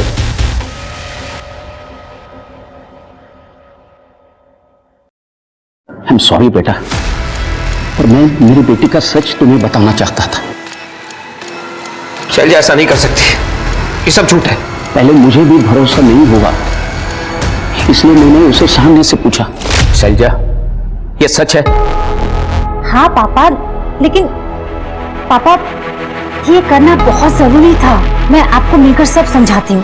पापा आज ऑफिस के बाद मैं घर आऊंगी, आप प्लीज परेशान मत हो। ठीक है, इसीलिए वो आपके पास आ रही थी? हाँ अजय बेटा, मुझे लगता है कि शर्म के मारे उसने अपना इरादा बदल दिया, इसीलिए वो मेरा फोन नहीं उठा रही थी। देखो अजय बेटा, मुझे लगता है कि शैलजा इस लड़के के साथ भाग गई होगी, इसलिए हम इस मामले को यहीं पर दबा देंगे, वरना बहुत बदनामी होगी। पर पापा, बेटा प्लीज देखो, मैं भी पुलिस में था, ट्रस्ट मी। शैलजा तुम्हारे लायक ही नहीं थी, भूल जाओ उसे।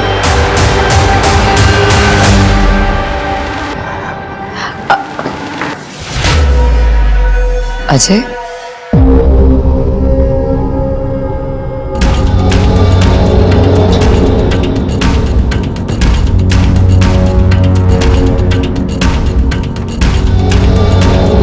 Ajay I am really sorry. पता नहीं भगवान ने हम दोनों के नसीब में ही ऐसे पार्टनर क्यों लिखे हैं।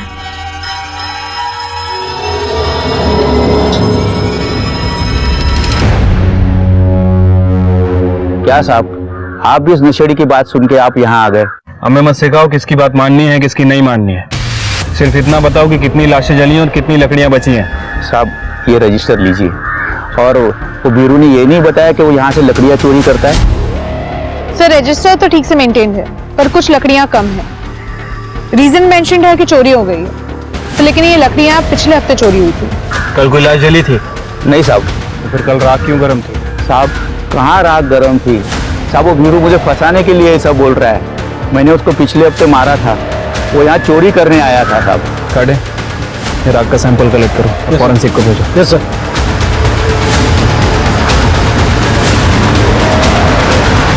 मैंने वो राग का सैंपल डीएनए टेस्टिंग के लिए भेज दिया है सर। रजिस्टर में जितने भी लोग मेंशन है पिछले 24 घंटों में, सबसे मैच करके देखो। और उस मोहन की एक्टिविटीज का कुछ पता चला? सब वो अभी भी रेडिकल पोस्ट डाल रहा है और उसका कहना है कि वो हम पे केस करने वाला है क्योंकि उसकी वाइफ उससे डिवोर्स ले रही है। अब लोगों के डिवोर्स हो रहे हैं, उसके बिल भी पुलिस में फंस। वैसे पुलिस स्टेशन में बॉम्ब रखेगा कौन? वो भी मोहन को फंसा के। पता करो किसी ने उसके घर की कोई डुप्लीकेट चाबी वगैरह बनाई है क्या? और उसकी वो नेबर शैलजा, उसको भी चेक करो। सर सर सर मैं नवीन शिंदे म्युनिसिपलिटी ऑफिस में काम करता हूँ। सर मेरी बॉस शैलजा जादव, वो उनकी मिसिंग रिपोर्ट लिखवानी है। बैठिए आप बैठिए।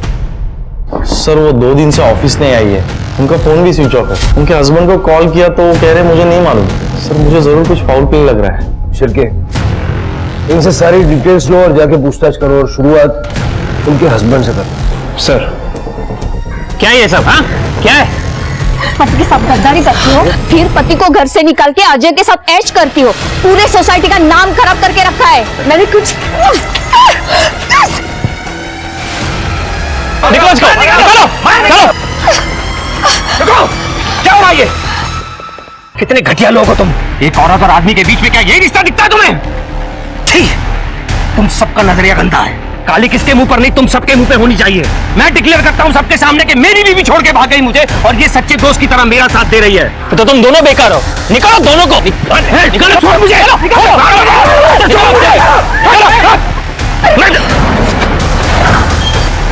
क्या हो रहा है ये? चलो यहाँ से। हमारे बाप की सोसाइटी है क्या ये?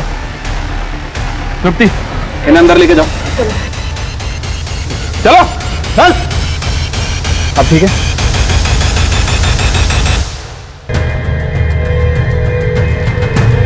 सर मुझे पता भी नहीं था कि मेरी शैलजा, मेरे ससुर ने मुझे बताया, वो एक्स पुलिस ऑफिसर है। उन्होंने कहा कि शैलजा इस लड़के के साथ भाग गई होगी और मिसिंग कंप्लेंट लिखवाने के लिए मना कर दिया, वरना उनकी, शैलजा की और मेरी बहुत बदनामी होती। आपको कोई आइडिया नहीं था कि आपकी वाइफ का अफेयर था? मैं, शैलजा बहुत पूजा पाठ करने वाली औरत थी। मैं सपने में भी नहीं सोच सकता था कि वो मेरे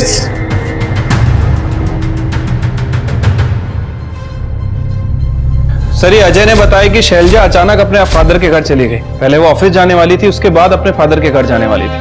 मैंने वहां का फुटेज भी चेक किया सर। ये देखिए सर, शैलजा अपने घर से निकली और उसने राइट टर्न लिया और लगभग 10 मिनट बाद ये अजय भी अपने घर से निकला। ये सर कॉल पे था, इसने 4 बिजनेस मीटिंग की। मैंने इसकी एलिबाई भी चेक की सर, और उसके बाद ये रात में अपने घर आ गया। शैलजा की गाड़ी और मोबाइल फोन की लोकेशन सर ट्रैकिंग पे डाला हुआ है। अजय और शैलजा ने आखिरी बार बात कब की थी? सर शैलजा के घर से निकलने के बाद अजय ने लगभग 10:05 पे उसे कॉल किया था। ये अपनी चाबी भूल गई थी। हाँ जय बोलो। शैलजा, तुम घर की चाबी भूल गई हो? ओह कोई बात नहीं, वैसे भी मैं ऑफिस के बाद पापा के घर जा रही हूँ। सर,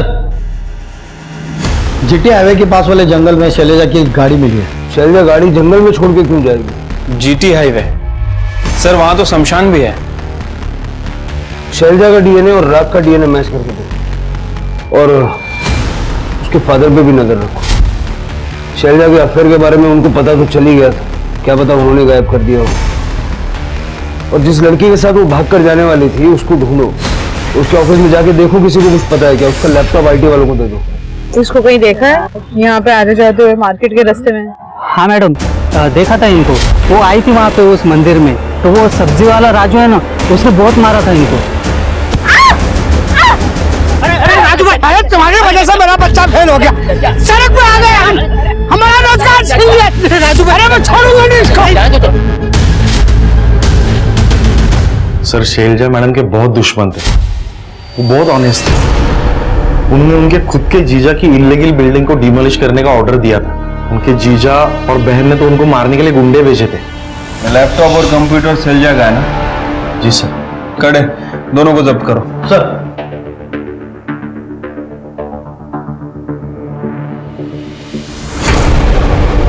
हाँ सर। सर मैडम का लैपटॉप क्लीन करके दिया है, फॉर्मेट भी किया है। पुलिस को रिपोर्ट नहीं मिलेगी उनको। सर, राग का डीएनए शैलजा के डीएनए से मैच हो गया है। मतलब बीरू में सर्च कर, बाबूराव को उठाओ। सर उस नील को उठा लिया सर। अरे सर मैंने कुछ भी नहीं किया है। चुप बैठ। ये तो ही है ना, इस औरत का मर्डर हो गया। क्या? शैलजा मैम मर गई? तूने मार दिया, ये बता क्यों मारा? नहीं सर, मैं इन्हें क्यों मारूंगा? ये तो मेरी कार्मिक पार्टनर थी। क्या थी? सर कुछ दिनों पहले मुझे पता चला कि मैं और शैलजा मैम पिछले जन्म में पार्टनर्स थे। हम दोनों ने एक दूसरे को धोखे दिए थे, इसीलिए हमारा ये जन्म इतना डिफिकल्ट था। ये क्या बोल रहा है? सर मैं सच बोल रहा हूँ। मुझे मेल आए थे, उन मेल की वजह से मैं और शैलजा मैम मिले। वो एक बच्चा चाहती थी, पर उन्हें डर था कि वो जो काम कर रही है उसकी वजह से उन्हें बच्चा नहीं हो रहा। बस एक बच्चा हो जाए, उसके बाद मैं ये जॉब छोड़ दूंगी। किसी का पेट काट के मैं अपने बच्चे नहीं पा।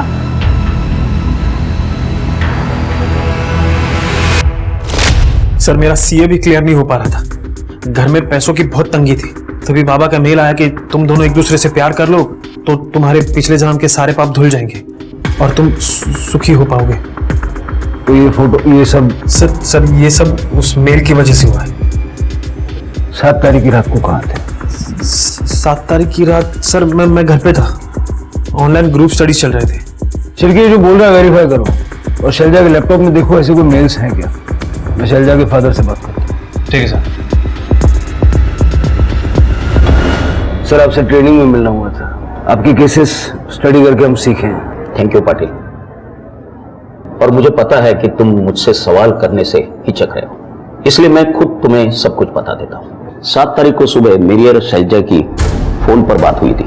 मैंने उसे फोटोज के बारे में पूछा तो उसने कहा कि मैं घर आकर आपको सब समझा दूंगी, और वो नहीं आई, इसलिए मैंने अजय को फोन किया रात को 8 बजे। हाँ सर, मैंने बाबूजी को बताया था कि शैलजा फोन नहीं उठा रही, फिर थोड़ी देर के बाद उसका फोन स्विच ऑफ हो। मैं तो कभी घर पर ही था, अकेला रहता हूँ। अब चाहिए तो आजू बाजू के सीसीटीवी देख लो। सर वो एक्चुअली बॉडी हमारे पास है नहीं, तो मौत का वक्त बताना मुश्किल है, तो सारे दिन का एलिबी मैच करना होगा। ये बॉडी कब जली उसका पता तो चल गया होगा ना? सर रात 8 साढ़े 8 बजे जब वो आई विटनेस भंडारे में गया, उस वक्त तो मैं घर पर ही था, मैच देख रहा था 10:30 बजे तक। बाद में मैं सो गया। और सर मैं ऑनलाइन ट्यूटोरियल बना रहा था। सर और कौन हो सकता है जो शैलजा को मारेगा? सर शेट्टी, मैं पता नहीं आपको कैसे बताना भूल गया। सर शेट्टी की लिकर शॉप थी इलीगल, शैलजा ने उसे बंद करवाई थी और इस वजह से उसने मुझे मारा भी था। अरे क्यों मारे आप? रुके, चलो बोलना अपनी बीवी को, मेरा लिकर शॉप बंद करवाए ना, ये उसकी पहली किस्त है, छोड़ेगा नहीं उसको, समझा? साहब मेरे को एक कॉल आया था और बोला कि 50,000 चाहिए तो एक बॉडी जलानी होगी। बॉडी स्मशान से थोड़े आगे एक गोनी में पड़ी है। तो साहब मैंने बॉडी उठाई और जला दी साहब। किस नंबर से कॉल आया? साहब ये नंबर से आया था। सर ये तो इंटरनेट कॉलिंग लग रही है, इसका आईपी एड्रेस पता करने की कोशिश करता हूँ। पैसे मिले? हाँ साहब, बॉडी जलाती एक कॉल आया और बोला कि पैसे जहाँ बॉडी रखी थी उससे आगे पेड़ के नीचे पैसे रखे हैं। पैसे कितने? साहब मैंने वो बाइकों के लिए दागीने ले लिए। फिंगरप्रिंट्स मिल सकते थे उससे। सर जिन जिन लोगों को शैलजा से प्रॉब्लम थी मैंने सबसे बात की, उसकी बहन नीरजा, जीजा, शेट्टी, वो सब्जी वाला, लेकिन सर 7 तारीख को कोई शैलजा से मिला ही नहीं था। सबकी एलिबाई पक्की है सर, और हमें कुछ सस्पिशियस भी नहीं मिला। शैलजा के लैपटॉप में भी कुछ खास नहीं मिला सर, लेकिन उसके ऑफिस के कंप्यूटर में बहुत कुछ मिला है। किसी ने 9 तारीख को मतलब उसकी डेथ के 2 दिन बाद उसके कंप्यूटर को फॉर्मेट कर दिया था, लेकिन हमारी आईटी टीम ने सारा डेटा रिकवर कर लिया और सेम चीज नील के कंप्यूटर के साथ भी की गई थी। सोर्स ट्रेस किया? नहीं सर, 5 कंट्री का वीपीएन यूज किया है, थोड़ा टाइम जा रहा है। बॉडी नहीं है, कोई सबूत नहीं है। शैलजा का घर और ऑफिस फिर से चेक करो और सारा सीसीटीवी फुटेज फिर से चेक करो। ठीक है सर। सर ये डॉक्यूमेंट्स फोल्डर की प्रिंट आउट। सर इसमें तो एंटी करप्शन ब्यूरो के नाम पे एक ईमेल ड्राफ्टेड है। शैलजा एक रिपोर्ट तैयार कर रही थी अपने बॉस और उसके स्टाफ के खिलाफ, और सर इस रिपोर्ट में नवीन का भी नाम है। नवीन को उठाओ। सर शैलजा का मर्डर करने का सबसे बड़ा मोटिव तेरे पास है और तू शाना बन के पुलिस स्टेशन आया उसकी मिसिंग कंप्लेंट कर, ताकि हम लोगों का शक तेरे ऊपर ना जाए। नहीं सर, मैंने तो खुद प्लान बनाया था उनको ब्राइब देने के चक्कर में फंसाने का 7 तारीख को, ताकि वो रिपोर्ट भेजने से पहले ही खुद आउट हो जाए। क्या मतलब? मैंने पूरी तैयारी भी की थी, उनके ड्रॉवर में पैसे रखवा दिए थे, 2 लोगों से बात की थी क्लाइंट बन के आने के लिए। अब चाहे तो बात कर लो उनसे। उसके बाद क्या हुआ? सर हर रोज की तरह वो 11 बजे आने वाली थी, फिर उनका कॉल आया और कहा कि मीटिंग पोस्टपोन कर दे आधा घंटा। फिर उसके बाद उनका मैसेज आया कि वो हस्बैंड का इंतजार कर रही है, वो आज ऑफिस नहीं आ सकती। फिर उनका फोन बंद हो गया। शैलजा अपने हस्बैंड का इंतजार कर रही थी? हाँ सर।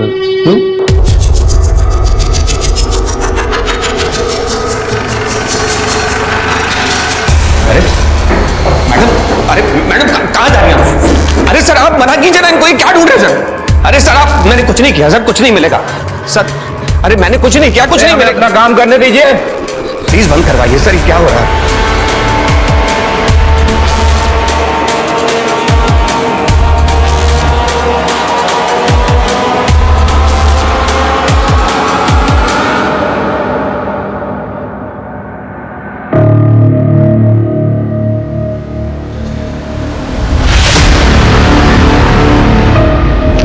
ये देखिए क्या मिला है, ये टी शर्ट, ये चाबी और ये फोटो से।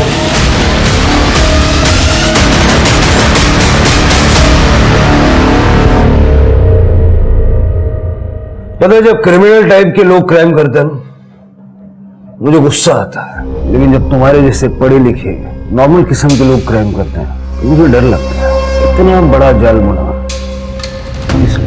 अपने पहले प्यार के लिए। नीति ही मेरा पहला प्यार है। कॉलेज से मैं उसे चाहता था। हाँ, हमारी शादी नहीं हो पाई। फिर कोइंसिडेंटली कुछ सालों बाद हम दोनों नेबर हो गए। मैंने देखा कि वो अपनी शादी से खुश नहीं है। सोया हुआ प्यार फिर से जाग गया, लेकिन वो थी कि अपने पति को छोड़ने को तैयार ही नहीं थी। तभी मैंने प्लान बनाया ताकि हम फिर से एक हो सके। मोहन को फंसाने के लिए बॉम्ब प्लांट किया ताकि उसे जेल हो जाए। और मैंने नीति को भड़काया कि वो मोहन से डिवोर्स ले ले,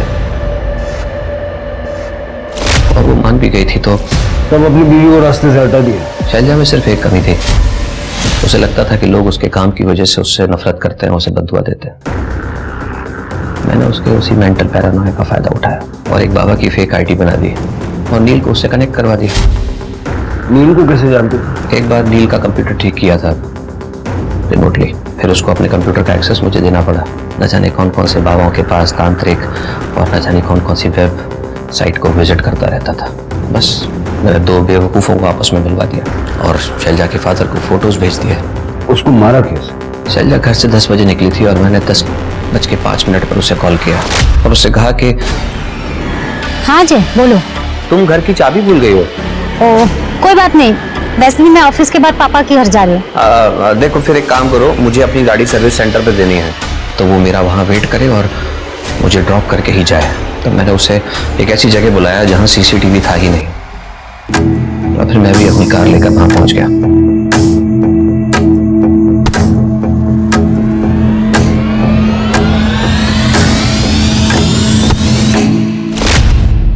मैंने उसे अपनी गाड़ी में डाला और बाकी के सारे सर्विस कॉल्स पूरे किए। बॉडी को गाड़ी में डाल के शहर में घूमे एलिबाई जो बनानी थी। फिर मैंने उसकी लाश को एक गोनी में डालकर शमशान में फेंक दिया। मैं पहले से बाबूराव को जानता था, एक लालची किस्म का आदमी है और कुछ पैसे देकर ही वो मेरा काम करने को तैयार हो गया। एक बात बताइए सर, दो लोगों के हटने से अगर दो लोगों की जिंदगी में खुशियां लौटती हैं तो इसमें गलत क्या है? दो लोगों की जिंदगी में खुशियां लाने के लिए दो मासूम लोगों की जान ले ली जाए, गलत नहीं?